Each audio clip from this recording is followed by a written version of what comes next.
ريال مدريد يعلن رحيل 4 لاعبين عن صفوف الفريق خلال 24 ساعة فقط، وبحسب الصحف أن العدد قابل للزيادة.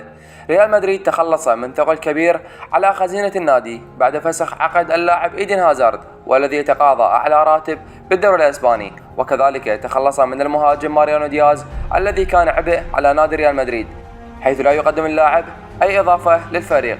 كما سيفتقد الملكي لواحد من أفضل البدلاء في تاريخ ريال مدريد، صاحب القدم اليسرى السامة ماركو أسينسيو، بعد رفضه لعرضين لتجديد عقده، لكنه رفض، ومن المتوقع أنه سيوقع مع نادي باريس سان جيرمان.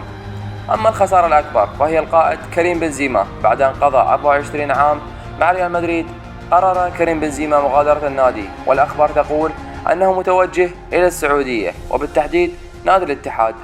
وهناك أسماء تظهر على طاولة ريال مدريد لتعويض بنزيما. من أبرز هذه الأسماء هو الإنجليزي هاري كين، والذي انتشر اسمه بقوة في سماء ريال مدريد. وفلورنتينو بيريز يجهز 100 مليون يورو من أجل التوقيع مع مهاجم سوبر. كما تتوجه الأنظار إلى الألماني كايل هافيرز ليكون البديل لهاري كين.